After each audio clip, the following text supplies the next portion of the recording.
We know everybody here could just keep chatting the entire time, but we've got some business to take care of. So if you could go ahead and take a seat, wrap up those conversations, grab a snack, we are going to go ahead and get started.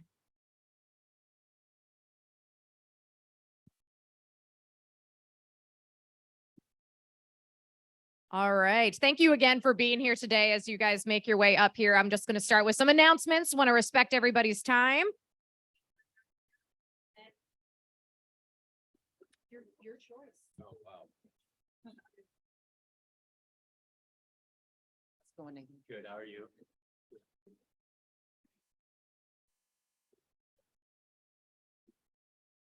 I'm about to stand right in front of somebody. All right. Sure. And you guys will be sharing a mic. I just want to make sure our Zoom friends can hear us. Sweet. Excellent.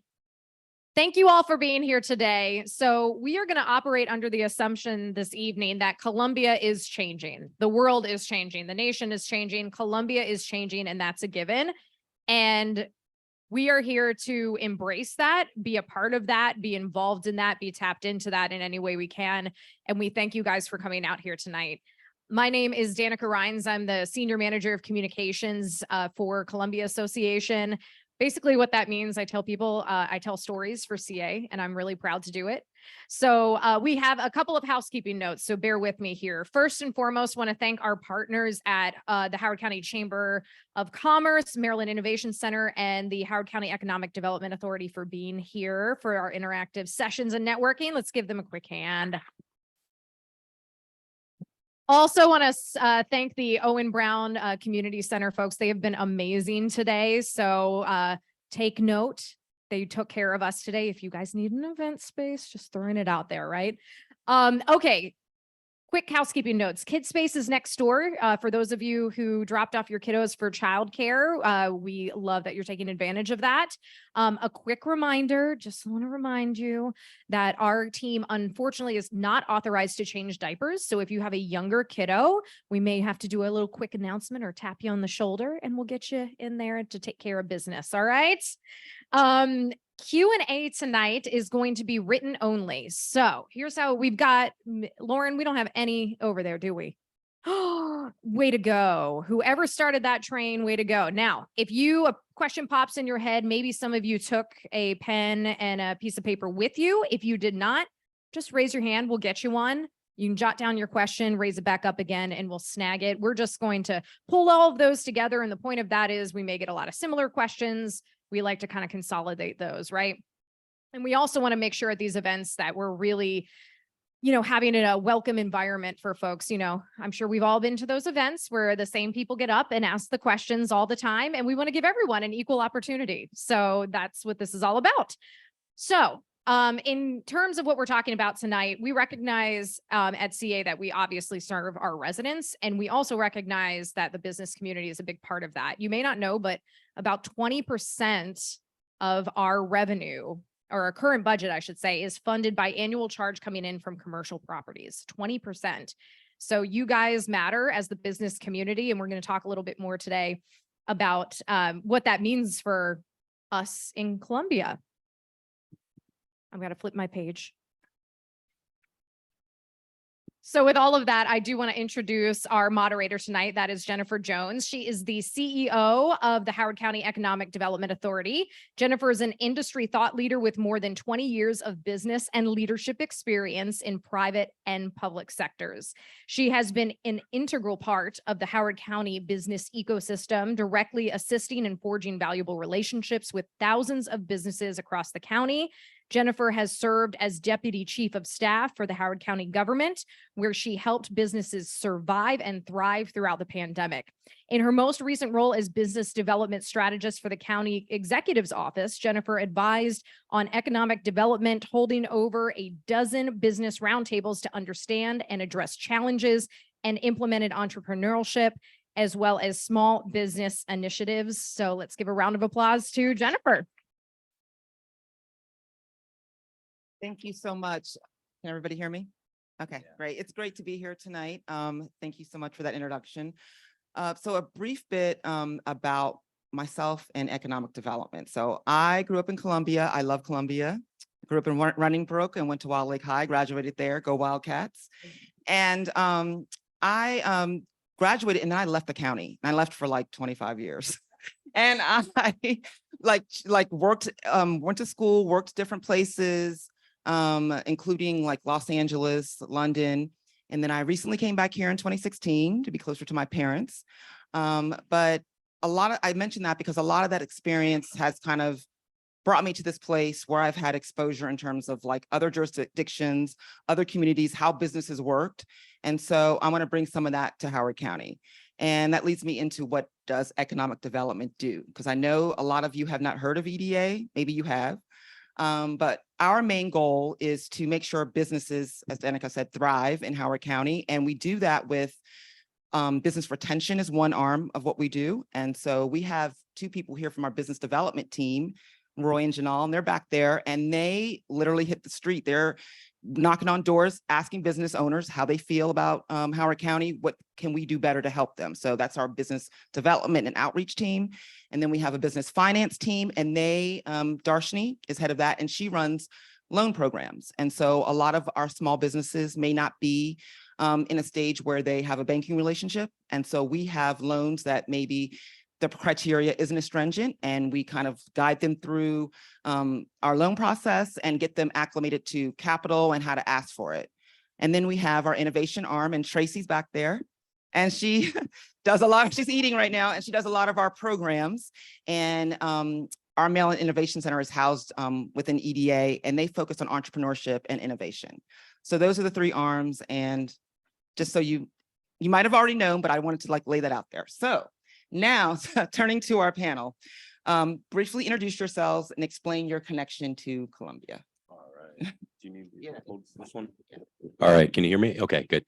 Hello, everybody. My name is Nathan Garcia, and I am the owner of Pocket Planner Inc. We started our business in 2019, and my relationship with Columbia is that I've worked in Columbia since 2018, and I've been with the Maryland Innovation Center where I'm an entrepreneur in residence. I have my own business and been able to work along Jennifer and Tracy throughout this transition post-pandemic and making sure that we have the educational resources, the mentoring, and the other resources to help businesses be successful. So pass it over to Laura. Hello, everybody. My name is Laura Bacon. I am the founder and CEO of The Third. We are a nonprofit supporting women of color entrepreneurs. We do that through a membership, and we also do it through a physical space, which is downtown Columbia on the lakefront. And it's a community co-working and cafe space. And my relationship with Columbia is I was born at Howard County General and I went to Dasher Green and when it was Dasher Green and I went to all the schools here. And then I was a teacher in the county school system for 14 years as well. So. Thank you. Hi, I'm Dan Burns. I'm the Vice President of Community Programs and Services for Columbia Association. That means all the wellness and recreation businesses for Columbia Association, in addition to school aid services before and after. That's the before and after school daycare, the art center, the teen center, the archives, multicultural programming. So there's a lot of everything in there in serving the community. I've been with CA for 8 years. I really didn't know much about Columbia except for previously I had lived in Northern Virginia. And I hired a sales guy who worked at the Columbia Association. That's all I knew about Columbia until I interviewed for a job here. And then, you come here and be working for CA, you become fully integrated right away. And it's been a tremendous experience. Great. So we are here to talk about how we serve our community and how that manifests itself in positive outcomes for our business. So I want to start by level setting a bit. What does community mean to you? Oh, okay, here we go. Community to me is everything. One of the things that we say on our social media for The Third is community over everything. Community is the most important thing. And I think for me, community is a verb. It's not just this thing that we do and we see over there. It's actively listening, it's actively being curious about people around you, it's actively working with kindness and being able to bring people together to show up as the best version of themselves. Yeah, it's hard to follow that because that's how am I going to re-say that? And outside, really, that's really what it's all about. It's bringing people together. You find people with shared interest. I worked in a lot of different types of facilities and businesses in my career, and it's great seeing an evolution. When you look at like a fitness club, communities within their four walls generally. Then I spent a lot of time working with JCC's, Jewish community centers throughout the country. And that was a larger community, and how you were bringing everybody together and supporting each other. And then you come to Columbia, and it's an entire city that is really a community in ways that individual communities are strung together to, as Laura said, to lift each other up and create a stronger place. That's what makes Columbia special. I'll try to fill in the gaps here because I think the community was pretty well defined. I have a unique experience. If you couldn't tell, I'm a millennial. And so I got to kind of grow up in the digital world and then go through this whole pandemic. And so for me, starting my business, I started in November 2019. So you couldn't have chosen a better time to start a business. And that highlighted the need for community, because as an entrepreneur, you have to go through so many unique journeys. And we're often dealing with this imposter syndrome, as we like to call it, is that you're a tech founder, but you've never started a tech company before. So how do you get through that process? And thankfully, through the communities that are available in Columbia, in Howard County, and what we've had the opportunity to build, we've been able to build an ecosystem that supports that, so that there is the resource available so you don't feel like you're alone, so that you have somebody who can guide you and say, well, here's how I would go about it, or here's how I got through it. So that's what community is for me. That's great. And so this brings me to my next question. So, because I know for Laura, I mean, you have a business, but your mission is community, right? So it makes it easier to kind of intersect, the two intersect, Yes. right? But there are a lot of businesses out there, small business owners that just have their head down, trying to make payroll, trying to do, feed their families. I want to speak to, give your thoughts on a little bit about how you go about making a profit for your business, making sure it's successful and engaging community. And I know for you, it's easy because that's your mission, but for every, I wouldn't say it's easy, Well, Jennifer. it's part of your mission though. It's part of your mission. It's not easy, but it's part of your mission. So you make it look easy. That's right. That's called concealer. So let's talk about how to make money and make sure your business stays afloat. But Sure. also engaging. Yeah, I actually, someone said to me recently, oh, you build backwards. And I'm like, oh, do I? I've never really thought of it as backwards, but I think that the way that you have a successful business is you care about the community first. So just the quickest example, before we launched our membership, I founded in July of 2019. Yeah, so, and as we went into the pandemic, we had just finished up all this market research with women of color entrepreneurs in Howard County. And the number one thing these women wanted was community. So I'm thinking, I'm teaching online and trying to think, okay, how do we give women community here? And we started doing these webinars back when like Zoom was cute, remember? And novel. And we did that for free. And we just brought all these women together and filled a gap and filled a hole. And then when we launched our membership a year later, we already had this whole group of women who were ready to say yes to something. Same thing with our space. We're doing community events outside. We're engaging with the community. We're forming partnerships. Then when the space is ready, there's a built-in community to already come in. So I think putting community first is how you have a successful business. Okay. All right. So we've talked a lot about the need for profitability in order for companies to be around in 5-10 years. If you want to have local businesses, you have to shop local. And it's really tough when we have Amazon that's only a click away from delivering whatever we need. And so by focusing on our target users or our customers, being able to fill in the gaps of what are they not getting with these existing resources that are out there, that's helped us to do some of the cost benefit analysis to say this would be the right way to go about it. But ultimately, it's having that defined profit and then understanding how it's going to add to the community. So we built our software for financial advisors. I worked as a certified financial planner for 15 years, and I got tired of people saying that they couldn't trust me. And we built a software so that they could know up front, if you're going to trust someone with their life savings, you know that that person is going to be competent to be able to deliver an investment return for you to trust them. So it's identifying that gap. What's great about 2023 is that there is a community for everyone, right? If you are into pickleball, or you're into any sort of, I didn't know, wasn't putting you on the spot yet. There's a community. And so it's finding a way to serve that and do it profitably and add to the bigger community that we have here. I can't go anywhere without hearing about pickleball. It's everywhere. This concept of nonprofits making a profit is an intriguing concept that a lot of people have trouble wrapping their head around.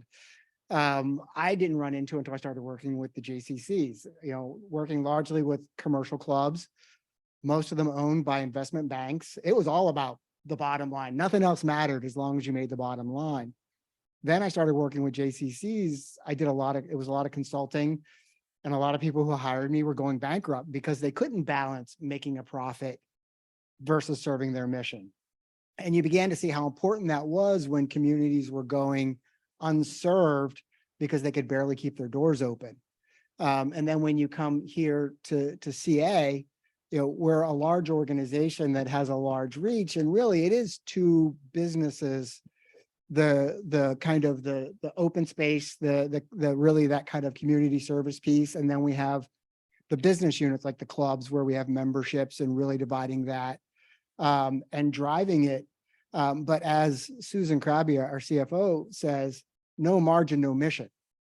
If you're not generating the revenue, we can't do anything. And this really came to bear after COVID, when we had to shut all our facilities down and our revenue stream stopped. The only thing we had was the annual charge. And then we really very quickly realized that if we weren't didn't have the businesses and we weren't generating revenue and a profit, the only thing we really could do would be open space and bill the annual charge. Our mission would shrink dramatically. So there is this balance that we have to walk. And then it is the balance of, I think Laura mentioned this when we were talking before the session of, how do you manage that in serving your mission, but not pricing people out? And that's a fine line we all have to walk to make that happen. I know our price increases have not come anywhere close to matching inflation. And it's that challenge that we have, and we're always trying to find that very razor thin balance of serving both, because one doesn't happen without the other. And it's tremendously important to serve the community. So driving that and working collaboratively to make that happen is incredibly important. So just staying on this a minute, because I know I was at a small business a couple weeks ago. She just opened up her photography kind of archival studio. She kind of archives photographs and digitizes photographs for folks. And she said she used to, for 14 years, she worked out of her house, and she would sit with clients for a couple of hours and go through stuff. And she was kind of their friend. And she started looking at her finance. She was struggling, and she talked to some of her friends that owned a similar business in other states. And one of her friends said, hey, I don't do that. I can't do that. I can't sit with everybody for 2 hours. I mean, the customers might say it's, your service has gone down, but you need to kind of tighten that up to make money. So that's what I mean. Have you ever had to tweak certain models, still serving your community, but, deciding that something didn't work and then pivot? I mean, I know the pandemic forced everybody to do that, but something like that have you guys ever had to encounter any of that? I mean, I don't want to charge anybody anything. I live in the world of smiles and hugs, and yes, and I do. And I have a board that's like, hey, we actually have to make these bills paid. But I think anytime we have to, Nathan touched on it a little bit, but the way that the local business community thrives, the way that you get more local businesses, the way that you support local businesses through this wild time is to use them. And it's hard because convenience is so nice. And we get tired of paying more. I mean, I was at Panera a couple of days ago and someone's like, my bill's $2 more. It is, that stinks. But we run a cafe. Every time we go to the store, butter costs $5 more, like butter, y'all, or you can't find things. And it's just the state of things. And I think because we are all community driven businesses, we don't want to pass that on to the customer. That feels hard and horrible. So then we're kind of eating it. How do we come up with these creative solutions? And I think that's a conversation for another day, honestly. But I think it's really, how do we come up with creative solutions so that we feel like we are a community making these decisions, that we're not just the businesses saying, okay, now you pay more and eat it. But the consumers aren't just sort of leaving small businesses kind of out to figure things out by themselves. I would say that this is tough. Just being an entrepreneur, there are some tough decisions that you have to make. And often what happens is that you are the last one to get paid. That's just the reality of many entrepreneurs, is that if there's a shortfall, it's going to hit your house the first. And so, being an entrepreneur, you have a risk tolerance where you say, well, I can go 3 years without making a market-based salary because I've saved up, I'm going to invest in this. But what's the challenge is when you have these unknowns come out of the left field, where you have to respond and you have to do what's best for you and for the folks that you serve, because the folks that you serve begin to create a dependency. My ritual is getting up and going to the gym, so it better be open or else I'm not going to be right. And do we have the cup of coffee that we get that keeps us right, and all these things. So, I think that health insurance obviously is one of these tough ones where we've all had to look at it. I mean, there are so many households now that have over $1,000 per month in premiums that they're dealing with. There are so many folks who are, grocery bills have gone up 30% over the past year, right? And so I was telling our panelists before, is like, I have a friend of mine he won't buy fruit anymore because grapes are $8 now. It's a tough decision, but it fits with his diet. He's trying to restrict his sugar. So it worked out for him. But as entrepreneurs, we have to have the ability to be robust to survive. And so a lot of those tough decisions, frankly, come from offshoring, come from going without as an entrepreneur, come from delaying the purchases. How much have houses gone up over the past 3 years, right? And so we don't see the same household formation. We don't see the same marriage formation. People aren't having as many kids. Well, that's all related to economics, because when you have a lot of money, when you feel financially secure, I'll take the risk. I'll start the business. I will have the kid. Unfortunately, we're at that at that place where that isn't happening. But through community, by being able to see, okay, you were able to do it with 2 kids. How'd you do it?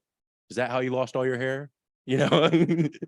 Okay, then I can figure it out. Or, having folks who are so receptive like Jennifer here, who say, okay, what's your challenge? Well, did you know about this resource? Have you talked to this organization? Do they know about this? That creates a lot of solutions that allow us to move a little bit quicker and stay competitive with a global environment, global workforce.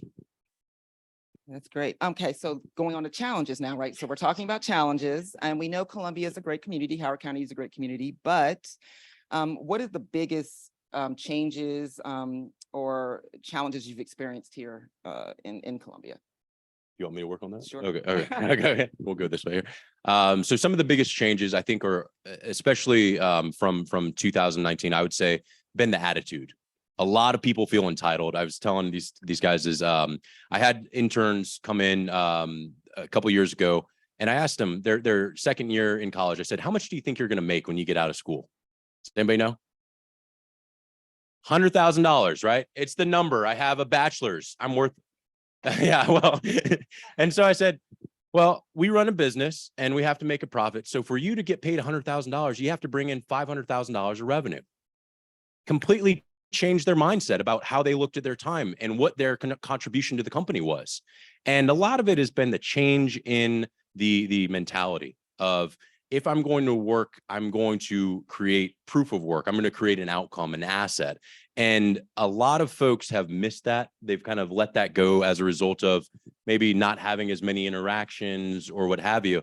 But what I'm seeing is that where folks are not willing to put in the work, we have a lot of others who are, right? We work with an international team who is in Bangladesh, who is in China and India. Those guys are up at 6 a.m. our time to get on the call with me, right? They're willing to work for 30% of the wage that the guys here are.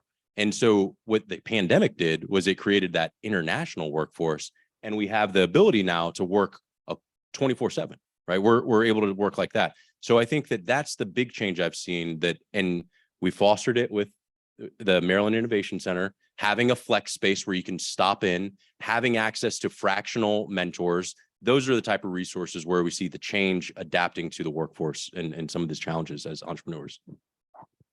To that point, I would say the biggest change that I've seen is people, God bless you, are talking more and working together more, because when you don't have as many resources, or when the resources are ever changing or cost more, you kind of have to go, oh, wait, I do have a neighbor. Let me talk to them. And so I see there's just a lot more conversation amongst community organizations. Stakeholders are much more willing to have conversations in a way that they weren't before. You're going to see this theme all night tonight, but I'm feeling very positive about what's coming, because I think if we can focus in on seeing each other more and complementing each other more, these resources I have complement the deficits that you have. That is, I mean, that's Columbia. That's how we came together. So that's the biggest change I see. Yeah, I think the biggest change we've seen revolves a lot around staffing. Nathan talked about it, some of the attitudes that are coming really shifted during COVID and coming out of COVID, what people's expectations are for work, or just wanting to work. So it becomes really challenging from that aspect. So that makes running, especially a retail business, very hard. You run into that almost every place you go, every restaurant, every grocery store, there's signs up hiring. That is a tremendous challenge where it requires manpower, and we don't have the luxury of going overseas.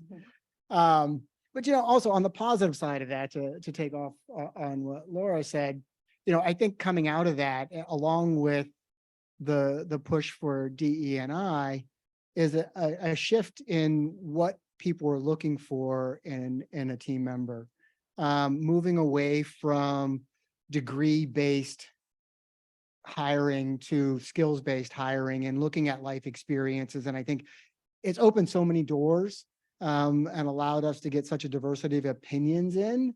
I don't think it has the momentum that it needs yet, but if we keep working on it, I think we're going to get there. But every cloud has a lining, silver lining, and I think that's a silver lining that comes out of it. And as we keep working through this, I think there's going to be tremendous opportunity, and we're all going to be better for it. We just have to get to the other side. So let's talk about the value of relationships and partnerships to your business. How do you experience the relationships in the community, and how does it play into the larger idea of Columbia and the community? Your partnerships, relationships. I mean, we all just talked, right? For us, partnerships are everything. It is, relationships are our food. And so business relationships help us all grow. When I think about business specifically and partnerships, I think about how I'm very interested in how a business or a stakeholder organization in the community can do a low lift from them. The other business or community organization can do a low lift for them, but have a very significant impact on an individual. Just a quick example of that, and it's really just about choices, right? Your budget is where your intentionality and your money come together, right? So for instance, Howard County General, which now has a new name, I'm sorry, it's Johns Hopkins Medical General. They right before the holidays decided they were going to give gift boxes to all of their employees. So like 1,200 people. and they did one that was focused on downtown Ellicott City. And they did one that was focused on wellness. And then they called us to see if they could do one that was focused on third members. It was just such a small thought. They were going to spend the money anyway. And they allowed us, so 700 boxes were filled by third members products. So we had 25 members, 25 women in our community who got to sell products to the hospital that then got distributed out to employees who are throughout the DMV. And then, because it just keeps going, they're in the hospital buying system. So then when Black History Month came around, they said, oh, we would love to have some we can feature them in our gift shop. And now they're just permanently in the gift shop. And that costs they were going to spend the money anyway. So those very little things that can just have a huge impact on an individual resident's life are so important. And I think that's what I would put out as the challenge to the business community as a whole. How can we start working together to make that big impact for the people who live here? But that happened because you've had partnerships with those, with the hospital and with other, right? I mean, Sure. Well, you've been actually, out there. I mean, I guess I what I'm am saying, out there. So Yeah. that goes to being out there and It making is. sure it's Yeah. No. intentional. Yes. Yeah. You have to be out there. When I was the teacher, we were always going on field trips or going here or doing this. And one time a kid said to me, how do you get so many opportunities? I'm like, be nice and smile. Like nobody wants to give anything to a stink face, So you have to like people and want to connect with people and then be out there and put yourself out there and put up some radical, wild ideas. It's Columbia. We're built on future thinking. We should be thinking wild, futuristic things and seeing where they land.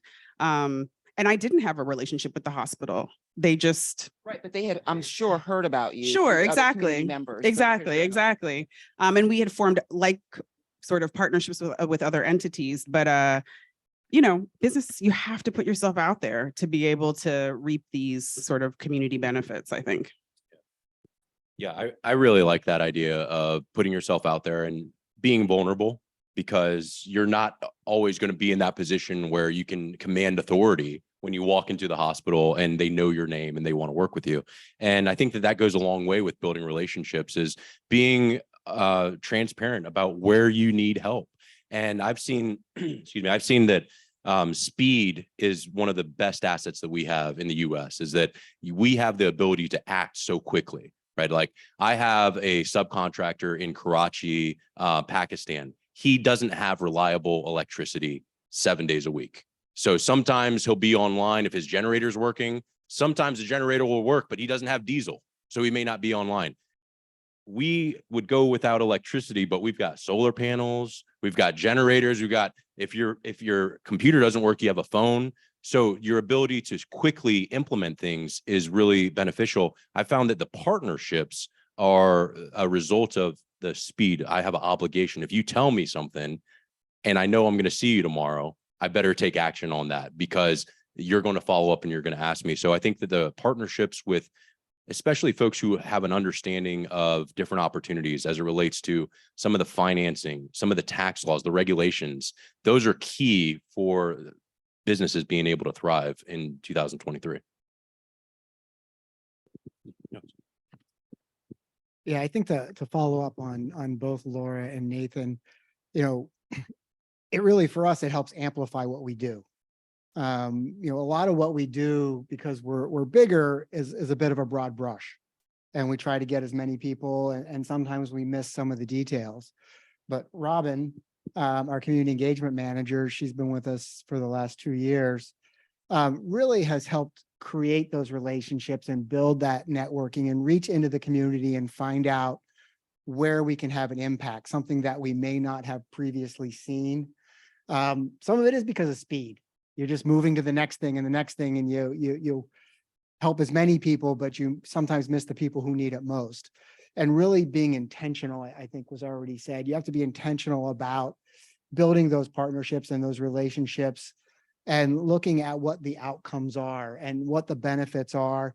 Sometimes you have to say no because the benefits aren't there. And really, where are these resources best spent to lift up the community rather than to just check this box and move on to the next. And so it has been a real intentional directive and look at the community. And I think, I know the team really enjoys and has gotten a lot of satisfaction out of those relationships. So it's mutually beneficial, and that's why we all come to work every day. So each of you represent a different business sector. What would the people in this room be surprised to learn about your business? There's a lot of things. But I think maybe the biggest one is I talked about staffing earlier, is the commitment to staffing that we have. For my team, our last fiscal year was about $29 million in revenue. 58% of that went to salaries and benefits. So there's a tremendous investment in our team, and that's just the salary and wages and benefits, but the training and development. So much time and energy goes into our team so that they can serve the community. I mean, that's the biggest asset. But I think when, minimum wage, when it went up, it was a 12% increase in a matter of 2 months. But staff is so important, and maintaining that commitment to serve the community and having the right people to serve the community. But I think once you see, sometimes when I see that number at 58%, it's a little shocking. I would say that maybe the thing that might surprise you is that nonprofits are businesses, and that we have to be able to sustain ourselves. And I will say that over, going into the pandemic, companies were kind of throwing money at nonprofits, more or less, and that has gone away. And so I think in this county, we're very lucky. We have so many wonderfully rich nonprofits that do a ton of services, things that you probably are just taking for granted because they're so seamless and so lovely and so wonderful and ingrained in your life.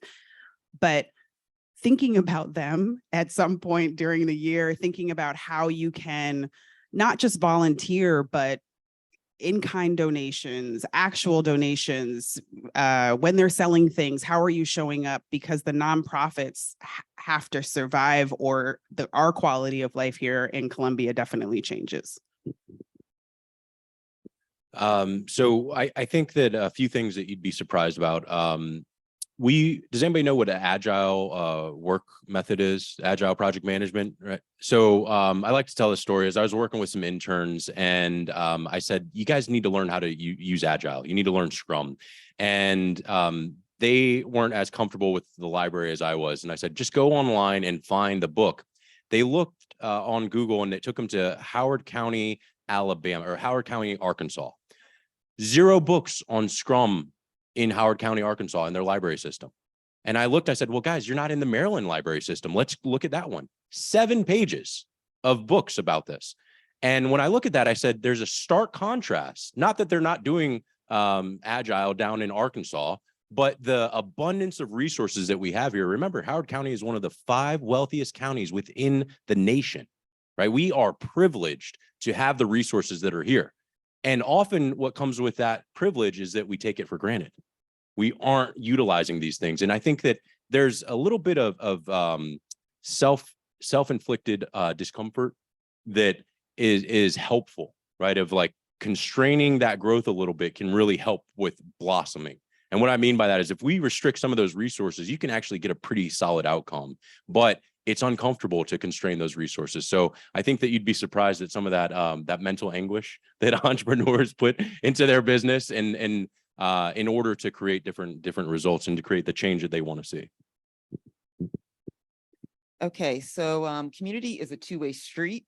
What would you suggest consumers do to support local businesses that in turn support the community? I mean, you talked about it a little bit earlier, but how do we show up for each other, business to business? You have something right off the top of your head? I'm percolate. Yeah. Spend your money,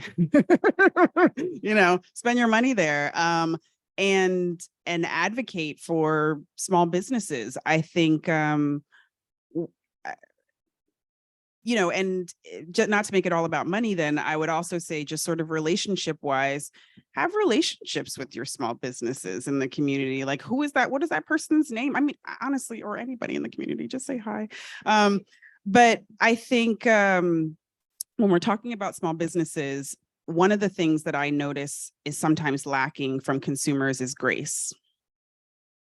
Because it's hard out here in these streets. And like I said before, if butter's $5 more a case, that shifts everything. If I can't find spinach at the store for 3 weeks, then no, I'm not going to have that wrap. Don't be mad. But thinking about that, like, you know, how many times do you knock on Amazon's door and complain to them about your service? You don't, because you can't find them. They're in space.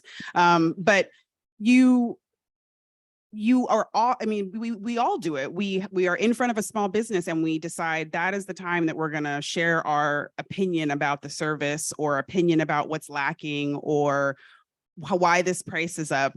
And you're talking to a human, like a person who's doing their best. And I think that's the shift. You're not talking to a big box store. You're not going, I mean, those are all humans too, but you know what I'm saying? Like, you're not talking to these big box stores. And for us to be able to survive, we also need to like have like a energy and a spirit to be able to do so. So I think one of the ways that consumers can really support small businesses is by choosing a little bit more grace in how we talk to them and also talk about them online. Y'all, you know, if you have a bad experience somewhere, I do think it's important to share because I think it helps to make businesses better, but can you say it nicely? You know, I just think we were talking kind of about attitude a little bit before. There's this attitude around like, what am I getting? What am I not getting? Who didn't give it to me? We're all fine here. We're all fine. And I think that just shifting our mindset a little bit when we're thinking about small businesses, things might cost more, things might take a little more, but you're really feeding yourself by supporting a small business. Again, how do you follow that? I mean, that's very eloquently put. But yeah, I think it is about, looking in the community and seeing what you can do to support. We go back to the first question was, what is community? And we are all community. Whatever business we're in, we're neighbors, we're friends, we're coworkers, we're customers, we're patrons. And looking and seeing how you can lift up that community. And we can't lift everybody up. We all know that. But there are businesses who share your values and you can find ones to support. And if we all find our businesses to support, then everybody gets lifted up. It's not about one person having to lift everybody up, but finding that, and I like the word grace, to understand you're dealing with real people and it's not just a mechanism, you click a button and it happens. When people are involved, things happen, good and bad. And we all learn from it and move forward. And I think that is the biggest challenge to overcome. And I wholeheartedly agree with what Laura said. All right, I've finally come up with it after looking at my notes here. So what I would consider would be, some of these habits and these rituals that we have. Right. If we think about purchasing groceries or going out to dinner or what have you, it's really easy to go to that place that you could book online. You could book your table online, what have you. But making a phone call might get you the same result. And so, changing up some of these rituals where you are seeking out these locally owned or family run businesses doesn't have to be for everything, but making that a thought in the process will really help with being intentional behind that. And I think that if you integrate it with those rituals, with your habits, it's a lot easier. It's not just going to be a week of small business week or whatever. It'll be more of a lifestyle change that is still more durable and lasting.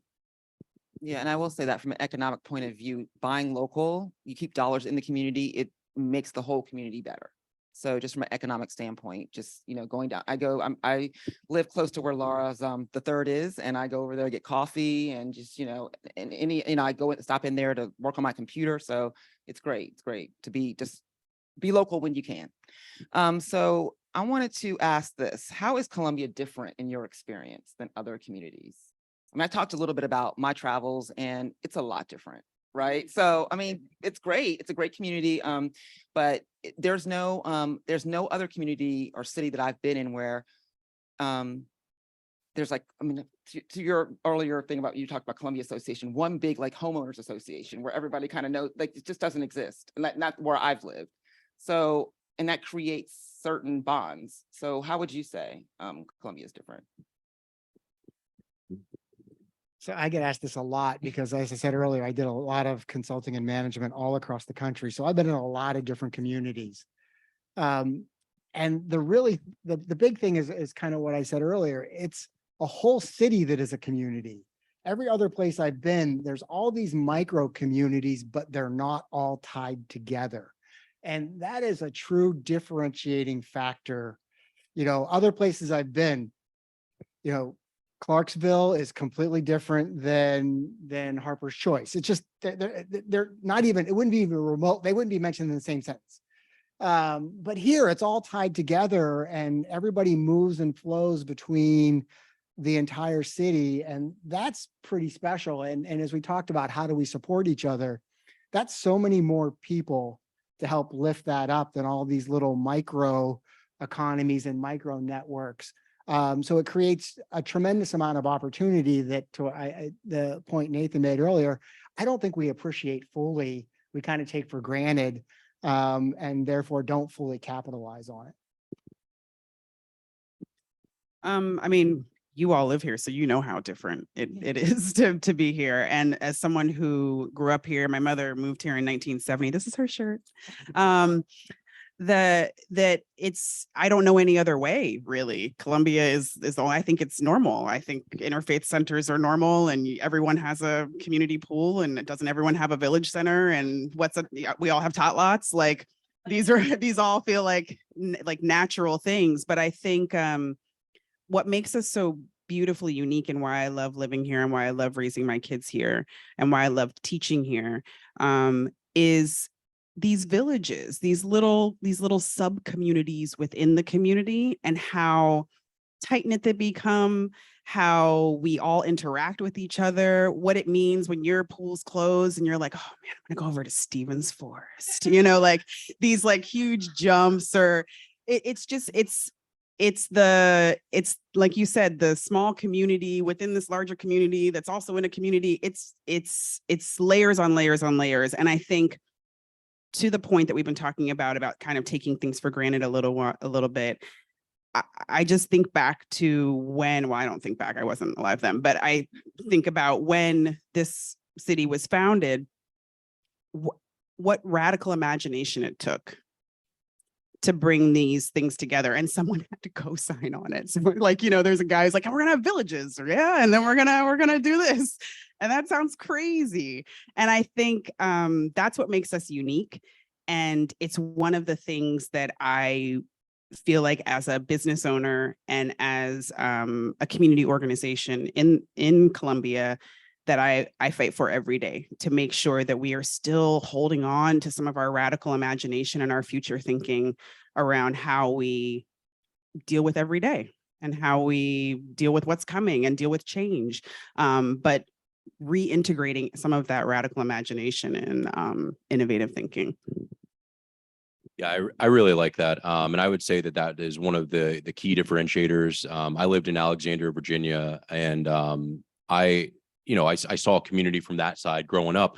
And I would say one of the big differences there is like the ability to take a risk, to, set up the community as it is. And it might take 30 or 40 years before it fully develops into what it had the potential to be. But now that it has, look what it's become.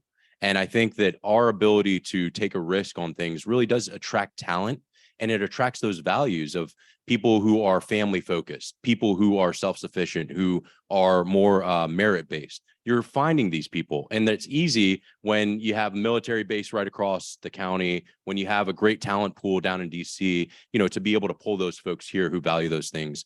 And so I'm really proud of that, but I also think that it's also an obligation for us to continue to push that forward of, we have one of the first LEED certified buildings here. We've got the solar, the green energy.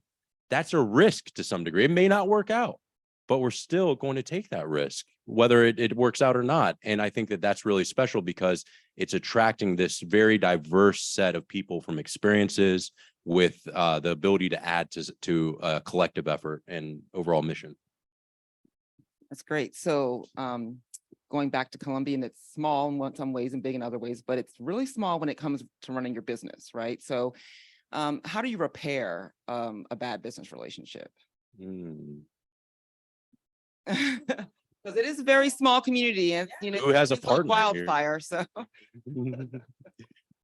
So I've done, I have a digital marketing agency, and we've done a lot of brand management, reputational management. And so we've talked about this a lot, and it starts from the beginning. It was having clear expectations up front, is that, you know, when we're entering a relationship, it's kind of like a marriage, right? You don't want to do the dishes, but you'll cook. I'll do the dishes, right? So having that expectation up front, we always talk about, you know, getting out. What does it look like? Because if it goes as planned, hopefully you never have to use it. But just in case you need to exit, how are we going to leave on terms where you'll pick up my call, right? So I think having those expectations up front clarifies that. And then having some sort of common third party, where as a mediator, you've known us both for 12 years. Would you mind helping us get past this? If you were going through a difficult part, I mean, that's really the advantage, or the way that I would see it. I would second that. I think there are so many resources in our county to be able to look at conflict or look at, you know, something that has happened that you want to see in a different way, whether that be through mediation, through restorative practices. We have so many resources in this county around that. And I also think, back to something I said earlier, is a level of grace needs to come into it. These are really wild times, y'all. The past 3 years, I don't know if anybody else has noticed, but it's been a little wild and a little stressful. And I don't know about you all, but I don't think everyone's okay, right? So a little bit of grace, knowing that this relationship that might be at this point right now came from maybe a place of stress or an overwhelm or a cup being completely empty. So how do we get back to a place where we can coexist? Yeah, I don't think I have a lot. There was a lot there, I think, but just, you know, when it kind of goes to the relationship, it's trust, earnest conversation, and continue and wanting a good outcome. You know, we talk to the team all the time about always assume positive intent. And if you go into a conversation like that, then you may not agree. You know, earning trust back is not always about agreeing, but it's how you disagree that's important. But then if that's not possible, and sometimes it's not, because, you know, as Laura pointed out, we've gone through some challenging times, and a lot of people aren't right. We see it in the news all the time about the mental health challenges. That there are resources, and leveraging them rather than just you can't just ignore it. If you ignore it, it's just going to get bigger. So we talked a little bit earlier about, you know, hiring in this after post-pandemic, you know, expectations from the employee side. So what advice would you give businesses hiring in this labor market? I mean, we know that hospitality and retail are really having a lot of challenges, and probably other industries too, but those are the two that really, so what would you, I mean, or any other business, what advice would you give? You know, especially in the kind of the hospitality retail business that we have, you know, we focus a lot on what we refer to it as hire the will, train the skill.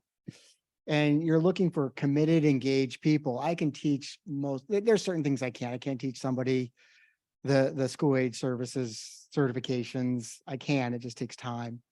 But if somebody comes in with the right attitude, sometimes they're as good as two people.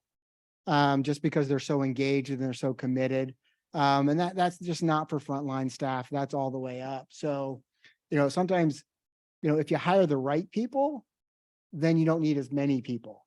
There are certain things that we have, like the school age services, like the lifeguards, where we need certain numbers no matter what.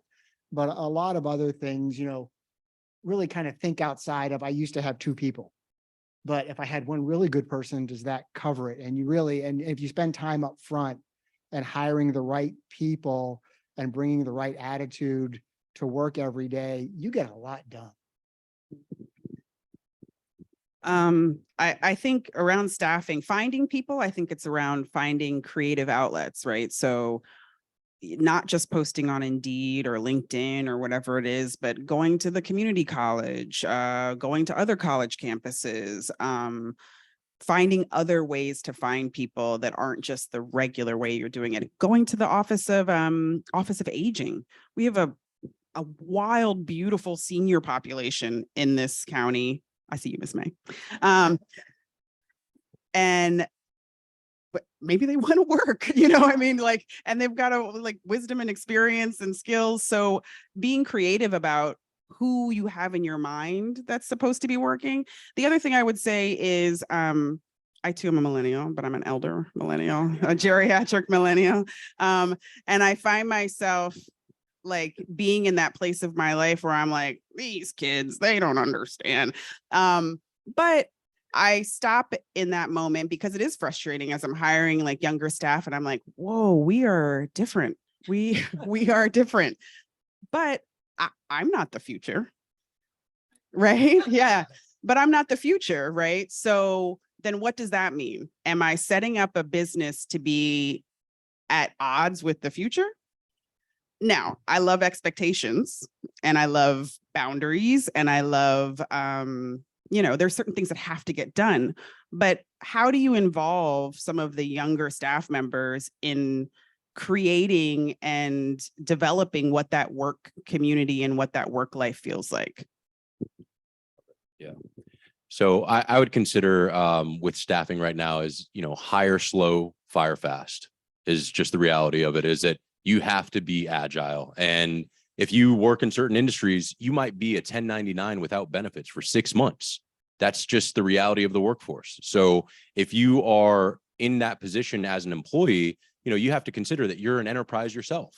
So you can't just have one employer. We're moving into this gig economy, whether we like it or not. There are more Lyft drivers, DoorDash, all these different careers are designed for convenience. Just because you're a working mom doesn't mean that you can't work, right? And so I love the idea of leveraging some of the resources here within the community. I mean, we have the workforce development program through the Maryland Innovation Center. We have a number of different resources where there are tax credits, there are grant programs, there are offices that are designed to help you to fill those roles. But think of it from a fractional standpoint of, how do I find that person maybe with the right experience, but I don't have to pay them $200,000 a year to be a part of my business? I can maybe contract them for $20,000 a year and still get the benefit of their experience, but I'm not going to have the responsibility of having them on payroll, providing the retirement benefits, the healthcare, all the stuff that comes along with that. So I would consider the mindset shift a little bit of, working in a flex environment, but everybody's a CEO now, whether we like it or not. We're in the gig economy and we have to operate that way going forward. So you mentioned grant writing, so I'm going to switch to that. And I know Laura might have some, because she's the nonprofit, and the grant writing, I mean, is really important for your enterprise. Mm-hmm. So are you aware of support for grant writing for minority-owned businesses? And have you seen resources like that put into action? Well, the third is actually in the process of developing sort of walk-in hours for grant writer support that will be in the third. So we'll just say, like once a month, this person will be there and you can stop in and get some grant writing support. I would say as far as resources are concerned, around grant writing, I don't know how this is going to be taken, but it's true. Chat GPT. Honestly, like sometimes when you're sitting there writing a 45-page grant and you also have to deal with the operations and you also have to deal with the staffing and all of these sorts of things, you go to Chat GPT and say, talk to me about this and do it in a federal grant style, and you've got 3 pages worth of information that you can use. And I mean, that's the future. And so it's really going to be about like programming, or not programming rather, but being able to prompt like a Chat GPT to be able to give you back what you want and talk to you in the voice and with the language that you want. But I think those online resources, I think when you're thinking about grant writing, it's also around making things easy for yourself. So every time you do a grant, you copy and paste whatever answers you have, you keep those in your Google folders. And you repurpose. You're like a college student applying for 10 colleges. You're not going to write 10 different things. You're going to copy and paste. And I think some of that work too is on organizations like the Third, organizations like EDA and MIC to start advocating at policy levels. In fact, I think there's something right now in front of the state around changing some of those grant requirements so that they are more manageable, because why? Like, why do I have to write 60 pages about this? And so thinking about that, and I think that if you are a business or an entity that gives grants, thinking about what it means for your app, what does your application look like? What does your reporting look like? Are you doing trust-based philanthropy, or are you asking someone to send in reports every 2 weeks that is taking away from the impact that they're making in the community? So I think there's a couple of ways to look at it. There's the support for the individual, but I think also it's beholden upon some of the stakeholders in the community to make sure that they're advocating for some real structural change around how grants are put out and how people are asked to apply. I will say on that point, I mean, we do have workshops and things like that, but you still have to write it. So I mean, right. So I know that there's some people that kind of want to give information to have somebody else write it, but those resources are very expensive. Yes. Very expensive. Yes. So we do have resources in place, but you still kind of have to write the application. Does anybody have any? Okay. All right, so let's see. What kind of restrictions are there for businesses run from your home, and what opportunities are there as well? So I'll speak a little bit about this. Like, there's not necessarily any restrictions unless you're doing something where you need the health department or to kind of like if you're running a business out of your home, or childcare, you would have to kind of work with the state. So I would think those are the two areas where you kind of need to get certified or get, inspected. But generally speaking, if you run like an accounting firm or a law, something out of your home, you can have a professional services firm out of your home, and you still want to register your businesses like any other. But I know in Howard County, there's some very like revenue, like highly like they earn a lot of revenue, some of these home-based businesses. So there are a couple of them. I just like kind of just doing research. I mean, there's some home businesses that are just flying under the radar, and they're earning like multi-million dollars. So, but there's some industries I would say that you really do need to check with, like state or licensing having to do with food, and I would say childcare. But go ahead. Yeah. I think you'd want to check with your HOA too, Mhm. if you have Yeah. one, because a lot of foot traffic flying under the radar and having a bunch of people walking up to your house in and out all day are two different things. So not just state and local regulations, but you want to check with your HOA too and your neighbors. That's a good point. They can be a bane of your business if they're not on board. And I would say we've been curating the MIC experience, Maryland Innovation Center experience around this, around the flex workforce, and offering a space where you could drop in and have an office if you want to do a Zoom meeting without the kids yelling in the background, or if you need to host an all hands, we have a conference room available for you, a training room available for you. I would say internally, we have resources with a law firm that'll help you get your LLC, your business set up. And because of the programs that we've helped implement, it'll actually be subsidized. It's a subsidized rate where you're getting a professional who's licensed who will walk you through that and make sure that it's in line with what your goals are and what your intention is with that. So definitely leveraging those resources in the community that we have would help you rather quickly. I have one last question here. What advice do you have for those of us who would like to build a support system or shared think space for business? So you're starting from scratch. You have a great idea. I mean, some of you spoke to this earlier, but you have a great idea and you want to start building a support system. I would get involved in the support system, right? Meetup.com. There are a lot of different meetups where folks are already meeting. We have a women's entrepreneurs group. We have a Howard County leadership. There are a number of different organizations where you can be a part of. And the reason I would encourage you to do that is that you shouldn't build your product before you go sell it. Go sell it before you build it. I mean, that was a mistake I made. I was like, oh, I was a financial advisor. I know what financial advisors want. And that's not the way to sell the product. So if you get out there and you start talking to your customer quicker, you're going to get that feedback, and that's going to go directly into your ability to move the business a lot quicker. So I would encourage you to get involved that way, and then just be humble. we're all a work in progress. And so having that humility and being vulnerable to some degree allows you to be open to the coaching that is going to help you move forward, because the old way of doing it isn't the new way that's going to get you to the next step. And so you really need to be on the edge with folks who are building. And we have so many entrepreneurs who've already exited, who've already done a lot, that you can ride on their coattails in many ways so that you don't have to spend hundreds of thousands of dollars making that mistake. I would also say, you know, a closed mouth doesn't get fed. So talk about your business. Talk about it when you're at the kids' soccer game, and talk about it when you're, you know, meeting new people in your community. And it's because we have so many rich resources here in the people who live in this community, that you never know who you might meet, and you never know how they might connect to your business. And I think so having and not necessarily a pitch, you don't need to pitch everybody and sell everybody your, you know, timeshare in Florida or whatever. You don't have to sell people all the time. And there's something about, I think, sharing about your business and talking about it in a way that you're looking for those. You're not looking for necessarily a transactional relationship, but like a transformational relationship. So you're really just sharing and listening. That is the way to kind of build your thought partner sort of circle, I think, is thinking about, okay, when I said this, who kind of responded in that way that like sparked something in here? Okay, maybe we'll have lunch. And it's not about what I can get from you and what you can get from me, but like, we're just sharing together. And I think I would also say too, the power of one-on-ones are just as equally as helpful as like 15 people in a circle sometimes. So I do know that people are often striving for their group, for their people, for this, you know, for this community, but your community could also just be one other person that you connect with.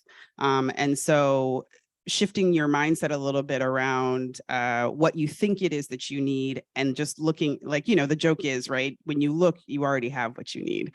And I think here in Columbia, we can see that we have what we need to be able to have these sort of really intentional conversations around business. Can I give an example real quick? Sorry to cut you off. Because this is proof positive, is that if anybody's been to the Maryland Innovation Center, you probably met one of the security guards. His name is Michael, when you walk through.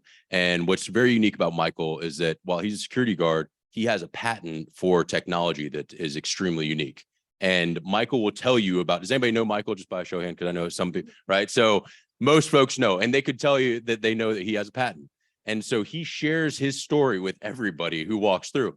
Now, one of the members of the Maryland Innovation Center happens to be part of Columbia Music Festival.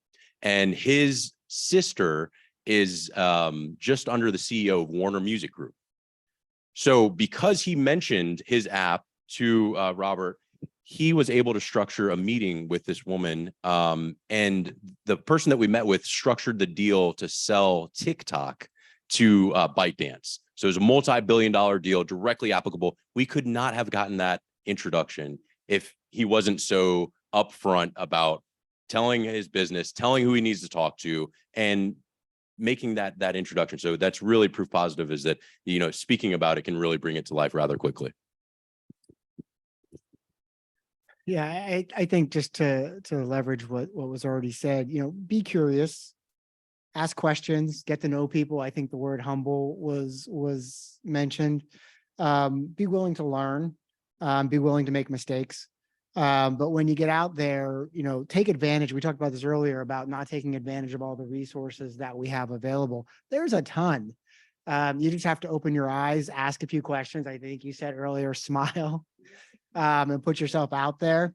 There's a lot of online communities, you know, Reddit and different places where you just put it out there. You know, you got to continually put yourself out there, and like people find like people.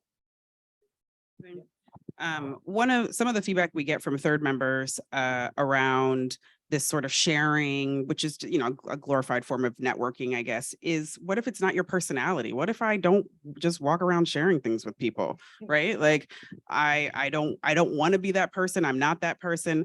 Something was shared with me very early on in my entrepreneurial journey, and it was I had problems asking people for money, which is, you know, a setup for a nonprofit, obviously.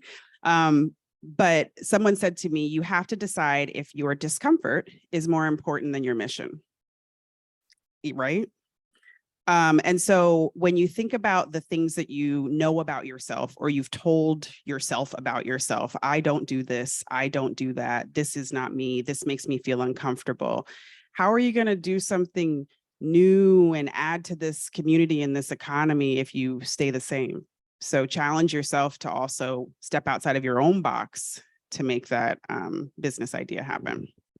That's great. Now, we'll say that that's why, getting to know people and networking, that's why some of these people are here. Laura has the third. She has plenty of events that at the third, they're great. The Innovation Center, plenty of Tracy's back there. Raise your hand, Tracy. And so there's plenty of networking events there. If you just want to get started, just start getting to know people. And then we have Roy and Janelle, as I said before, back there. There's like a lot of business outreach that they do. The chamber was back there. So I don't know if Lori's still back. Is Lori still there? But the chamber's back there. Their books are back there and they have networking events. So you can just start with the resources right in this room. And then you meet people who know people who know people. So I think that's like a great start. And it's great. It's great that you're here. You could be anywhere else and you're here tonight. So there's people here that could kind of help you with your business too. And I'd be happy to answer any questions afterwards. All right. Well, thank you. Oh, sorry, y'all. All right. So I have some bad news and good news. Start with the bad news. We actually ended a bit early. The good news is that means you guys have a little more networking time. I know you're probably eager for that. So we will let everybody stand up, mix and mingle for a bit, but to be respectful of the crew here, let's, be mindful, try to wrap up around that 8 o'clock time so we can make sure they can clean up and get out of here too and get on with their evening and get on to their Friday. So really quickly, before you get up, if you saw sitting down, when you sat down, you had a little slip of paper. Please, please, please, we want feedback. So please fill that out. You can hand it over to Miss Lauren back at that back table, the CA table. And if you are online right now, we have a Survey Monkey version of that, a link that we can send you. And if for some reason you walk away and you're like, darn it, I didn't fill that out, don't worry, we'll get it to you. And even if you give us your feedback twice, we'll take it. So this was recorded tonight, so we will have a YouTube posting of it. So if you have friends or neighbors or maybe colleagues that couldn't make it tonight, you'll have a link of that. And hopefully you can share this conversation with them as well. One more quick shout out to the chamber, to the Economic Development Authority, as well as Maryland Innovation Center for being here. And just on behalf of everyone putting this on tonight, just want to stress that just by being here, you accomplished something. You are having an impact. You committed your valuable time, and that really does matter. So thank you for doing that on behalf of CA, on behalf of everybody up here, on behalf of your community, because it really does matter. So that is about it. Again, mix and mingle for a bit, and we hope to see you at future Change in Columbia events. Thank you so much.